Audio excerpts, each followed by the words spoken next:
கயல் கல்வியகம் சார்பாக அனைவருக்கும் வணக்கம். யுஜிசி நெட் மற்றும் செட் தேர்வின் தமிழ் மாணவர்களுக்கான காணொளி. இன்று நாம் பார்க்க போவது இயல் 4 இக்கால இலக்கியத்தில் புகழ்பெற்ற தமிழ் திரைப்பட பாடலாசிரியரும் கவிஞருமான கண்ணதாசன் அவர்கள். இவர் 4000த்திற்கும் மேற்பட்ட கவிதைகள், 5000த்திற்கும் மேற்பட்ட திரைப்பட பாடல்கள், கட்டுரைகள் என எழுதியுள்ளார். சண்டமாருதம், திருமகள், திரை ஒளி, தென்றல், தென்றல் திரை, முல்லை போன்ற இதழ்களின் ஆசிரியரும் ஆவார். கண்ணதாசனின் இயற்பெயர் முத்தையா. காரைக்குடி அருகே சிறுகூடல்பட்டியில் பிறந்தவர். கம்பரின் செய்யுளிலும் பாரதியாரின் பாடல்களிலும் மிகுந்த ஈடுபாடு கொண்டவர். அரசியல் ரீதியாக எம்.ஜி.ஆர். கண்ணதாசனை அரசவை கவிஞராக நியமித்தார். கண்ணதாசனின் மணிமண்டபம் நூலகம் சிவகங்கையில் காரைக்குடி மாவட்டத்தில் அமைந்துள்ளது. கண்ணதாசன் சேரமான் காதலி என்னும் நாவலுக்காக சாகித்ய அகாடமி விருது பெற்றவர்.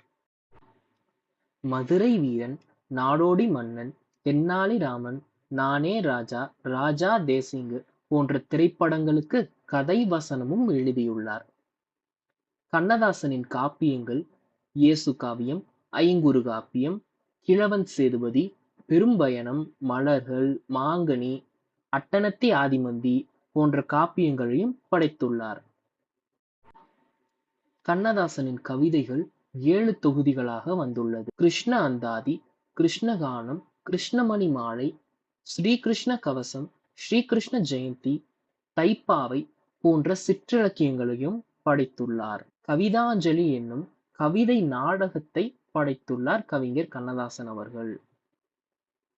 அவளுக்காகவே ஒரு பாடல், ஆச்சி, அதைவிட ரகசியம், ஆயிரங்கால் மண்டபம், ஆயிரம் தீவு அங்கையர்கண்ணி, சேரமான் காதலி, நடந்த கதை, ஒரு கவிஞனின் கதை, மிசா, 30 நாளும் பௌர்ணமி, சுவர்ண சரஸ்வதி போன்ற புதினங்களையும் படைத்துள்ளார்.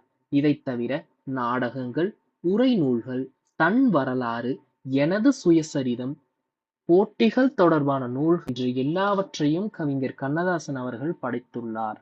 நன்றி.